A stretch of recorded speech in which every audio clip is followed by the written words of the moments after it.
Every year, nearly 7 million people in the country battle with infertility. Now, while women have historically carried the stigma and burden, men are just as likely to struggle.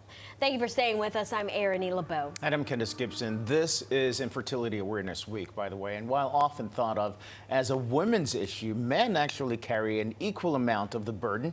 Fertility experts agreeing a third of cases attributed to women and a third are attributed to men, and a third is a combination of the partners or unknown. Yeah, one of the fertility conditions that impacts men is called Klinefelter syndrome, also known as XXY.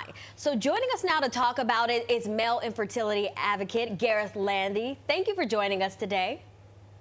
Thanks so much. So Gareth, you were diagnosed with this condition. Can you explain what XXY is and how did you find out that you had it? Sure, of course. So basically a very brief description. At a chromosomal level, women are XX, men are XY, and some people like me are born with an extra X chromosome. So you're talking around 1 in every 500 males are born XXY. I myself am a European advocate for an American nonprofit called Living with XXY, which is based in California. So there is a spectrum. That's a fairly high number. What would you say are some of the traits of this condition? Sure. So the first thing everyone should be aware of is XXY is a massive spectrum. So how it affects the individuals varies from person to person. But some of the big traits include height, very tall. I'm 6'3". Lower natural testosterone levels compared to an XY guy. You have smaller testicles. You have more empathy. You have infertility. And I also have, many of us have, a photographic memory. In fact, I have a thing called eidetic memory. Wow. So how did you find out that you had XXY? Okay, so my wife and I were trying for family.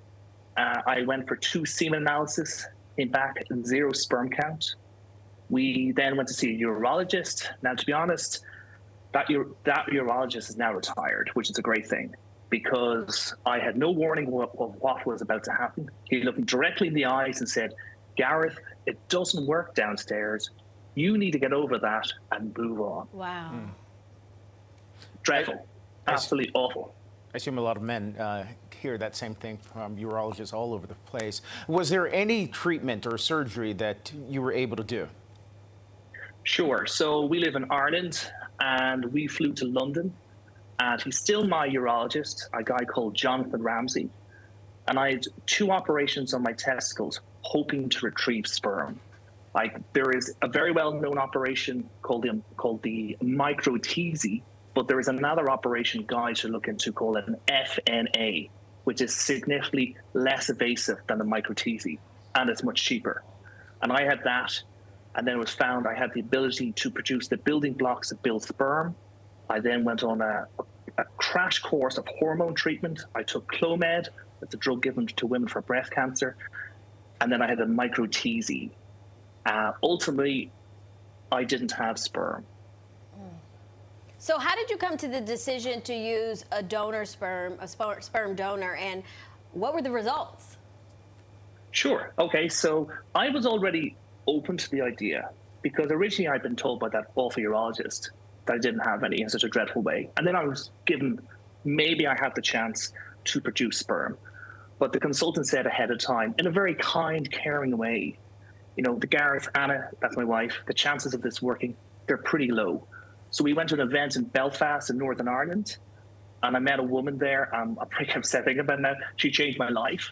Like, she was a donor-conceived woman, and she said, "The man who contributed for me to be here, yeah, he's important, but the guy who changed my nappy, taught me to drive, brought me to school, he's my dad." And seeing that woman spoke and told about that, it just, there aren't the words to express hearing that. It was like so incredible, because here was a person who existed. Yeah. Right. It was amazing. All right. Well, Gareth, thank you so much. Appreciate your time. If you would like more information on XXY or to talk to someone about the syndrome, visit